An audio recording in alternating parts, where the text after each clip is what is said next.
Soon after he had opened enlightenment, he heard of the existence of the Shurangama Sutra, and he proceeded to face the West every day and bow to the Shurangama Sutra, hoping to be able to read it.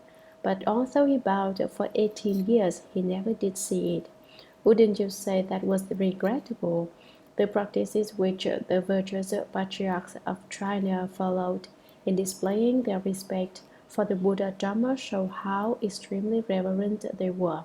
Some people bow to the Dharma Flower Sutra and the Shurangama Sutra.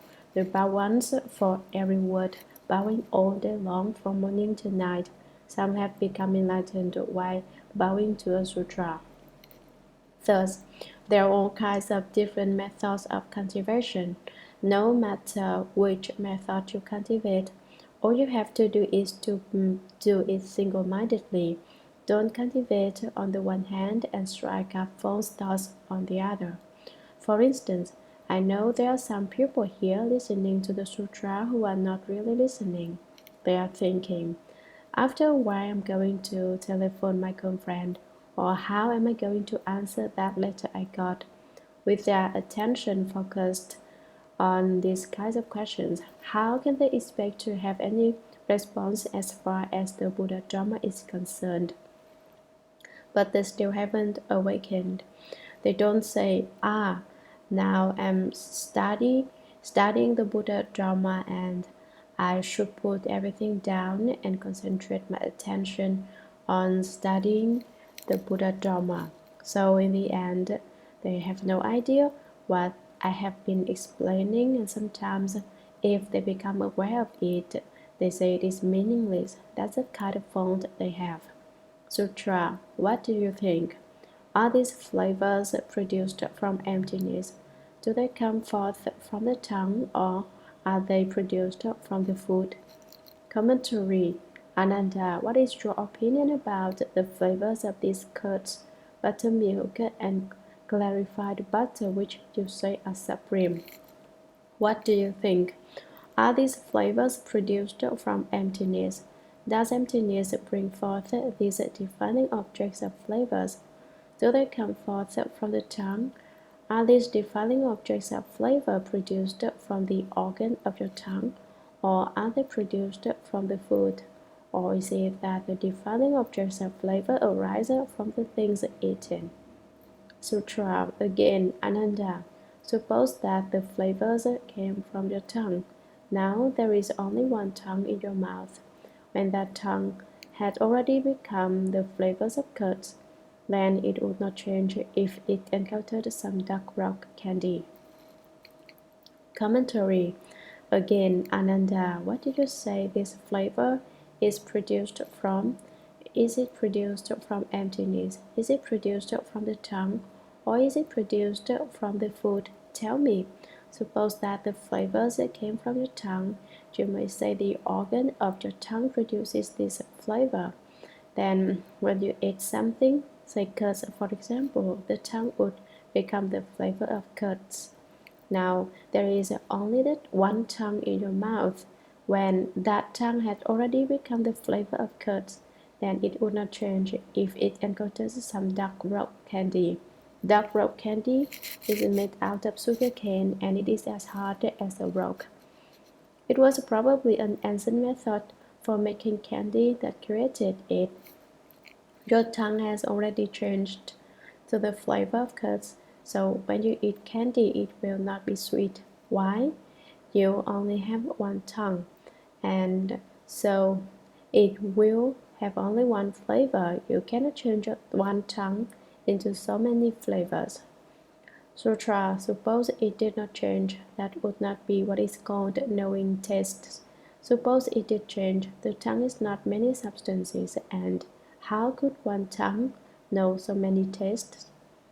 Commentary, suppose it did not change, if, when you ate dark rock candy, it did not change to sweet, that would not be what is called knowing tastes.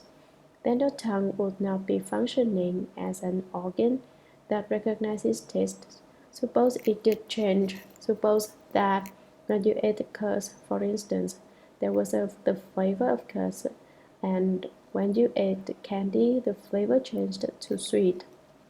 Now, the tongue is not many substances. There is only one tongue organ. And how could one tongue know so many tastes? If flavors came from your own tongue, how could you recognize so many flavors? And yet you can. So this argument doesn't hold. Sutra, suppose it were produced from the food. The food does not have a consciousness. How could it know tastes? Moreover, if the food itself were to recognize them, that would be the same as someone else eating. Then what connection would that have with what is called your recognition of tastes? Commentary. Suppose it were produced from the food. Suppose the flavor arose in the food. The food does not have consciousness. Eatable things are devoid of awareness. They haven't any consciousness. How could it know taste? Since food hasn't any awareness, any consciousness, how could it know taste? Moreover, if the food itself were to recognize them, if it were the eatable things that knew their own flavor, that would be the same as someone else eating. That would be the same as if it ate its own flavor. Then what connection would that have with what is called your recognition of tastes? How could that be called knowing the flavor of what one eats? Sutra, suppose it were produced in emptiness. When you eat emptiness, what flavor does it have? Suppose that emptiness had the flavor of salt. Then, since your tongue was salty, your face would also be salty, and likewise, everyone in the world would be like a fish in the sea. Since you would be constantly influenced by salt, you would never know tastelessness. If you did not recognize tastelessness, you would not be aware of the saltiness either. You would not know anything at all. How could that be what is called taste? Commentary. Suppose it were produced in emptiness. Perhaps you want to say that flavors are produced in emptiness. When you eat emptiness, what flavor does it have? Taste it. Take a bite of emptiness and see what it tastes like. Suppose that emptiness had the flavor of salt. Say, for example, that emptiness tasted like salt. Then, since your tongue was salty, since your tongue was turned salty by the salty flavor, your face would also be salty, and likewise everyone in the world would be like a fish in the sea. In flavor arose, if flavor arose in emptiness, it wouldn't just be your tongue that it imparted its flavor to. If it made your tongue salty, it would also make your face salty. Your body too would be salty, and so would everyone else. If everyone's body was salty, then the people of this world would become like fish in the sea. They would all take on the flavor of salt. Since you would be constantly influenced by salt, you should realize that if you were constantly soaked and drowned in saltiness, you would never know tastelessness. You wouldn't know what was meant by tastelessness. If you did not recognize tastelessness, you would not be aware of the saltiness either. Why not? If you were not aware of tastelessness, you wouldn't know about flavors, and since you wouldn't know flavors, you wouldn't be aware of sound. You would not know anything at all. You basically wouldn't recognize any flavor at all. How could that be what is called taste? Then why would you come up with a name and call it the defining object of taste? Sutra. Therefore, you should know that neither flavors nor the tongue's tasting has a location, and so the two places of tasting and flavor are empty and false. Their origin is not in causes and conditions, nor do their natures arise spontaneously. Commentary. Therefore, you should know that neither flavors nor the tongue's tasting has a location. They have no fixed place, and so the two places of tasting and flavor are empty and false. Tasting and flavor just to speak of these two places, are emptily and falsely produced and emptily and falsely extinguished. Their origin is not in causes and conditions. They are not created from causes and conditions, nor do their natures arise spontaneously, nor are they created from spontaneity. They are a representation of the wonderful nature of true suchness, of the thus common treasury, and nothing more.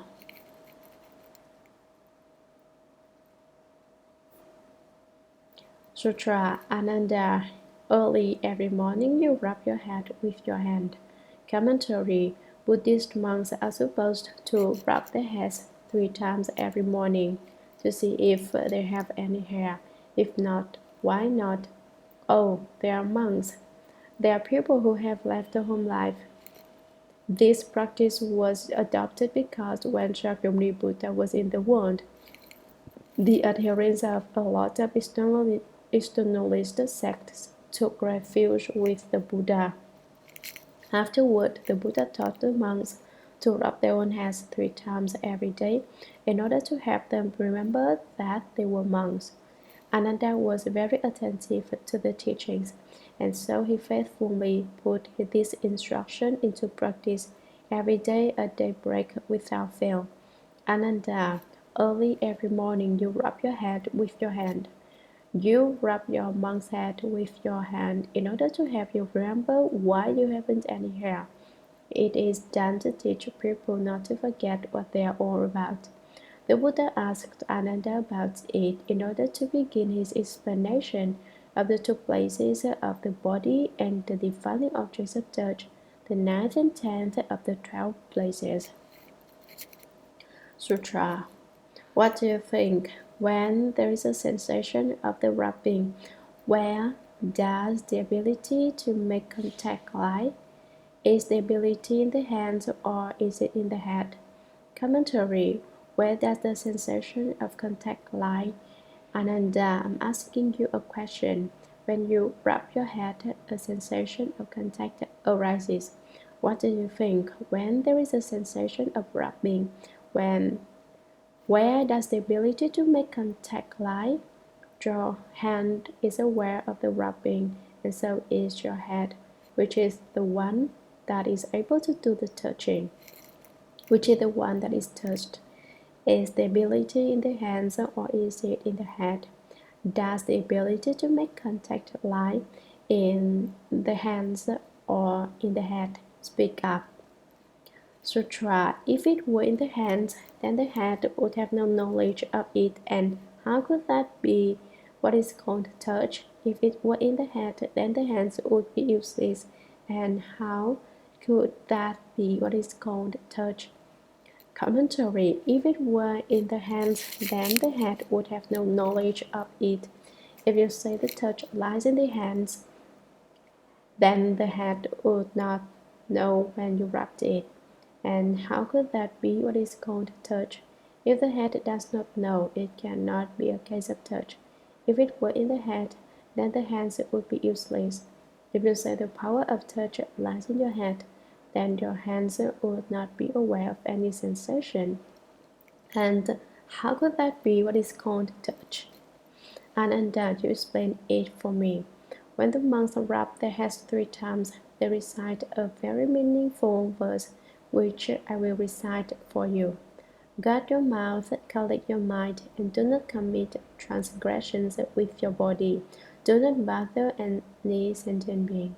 Stay far away from non-beneficial ascetic practices. One who cultivates like this can save the world. Guard your mouth means do not just say whatever you feel like. Collect your mind means keep your thoughts from wandering about. Don't engage in false thinking. Don't continually seek advantage from circumstances. And do not commit transgressions with your body. Make sure you don't commit offenses with your body. When the mouth is guarded, it is free of the 4 evils. It does not engage in abusive language, in lying, in profanity, or in gossip.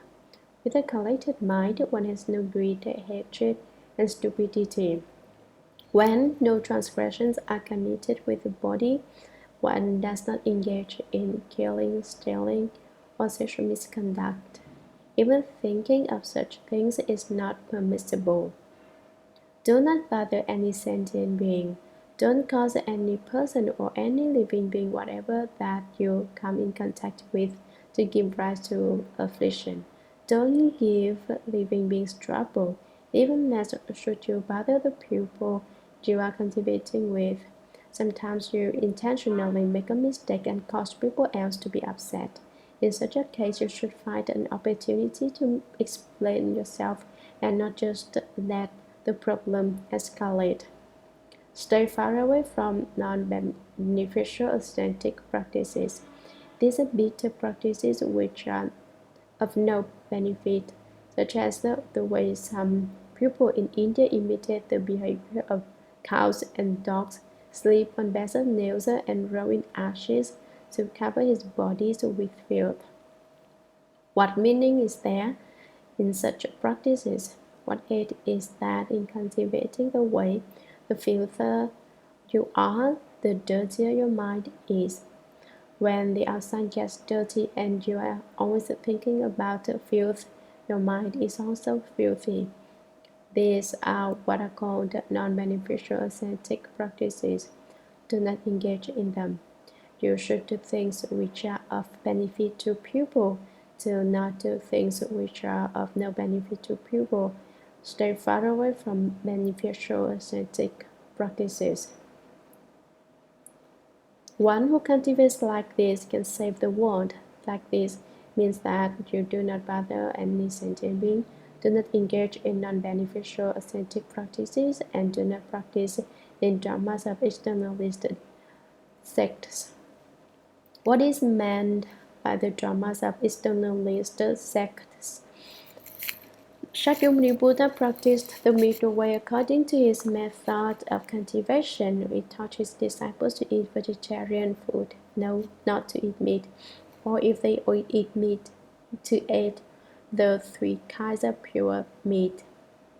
1. What I did not see killed. I did not see the animal killed. 2. What I did not hear killed. You did not hear the sounds of the laughter. 3. What was not killed for me. The pig and cow sheep was not killed especially for me. According to the Buddha's teaching, it is permissible to eat these three kinds of pure meat if one's body is not strong. Thus, the Buddha taught his disciples to eat vegetarian food, and what do you suppose Devadatta did? With his divine knowledge and divine views, he thought, you teach your disciples to eat vegetarian food, do you? I teach my disciples not to eat salt. They don't even eat salt. This practice also exists in Taoism, is referred to as superior pure vegetarianism. Actually, it is not in accord with the middle way, but that's the way Devadatta did it. The Buddha taught his disciples to not eat after noon. In the morning, they ate rice gruel, and at noon, they had a full meal. Every day, they ate twice. Along the Buddha himself ate only once a day at noon. He did not eat in the morning, and he did not eat at night. How did Devadatta teach his disciples to do? He taught them to fast for 100 years. You eat once a day. I eat once every 100 days. See how much higher I am than you. You eat vegetarian food, and I don't even eat salt. I'm always a bit higher than you.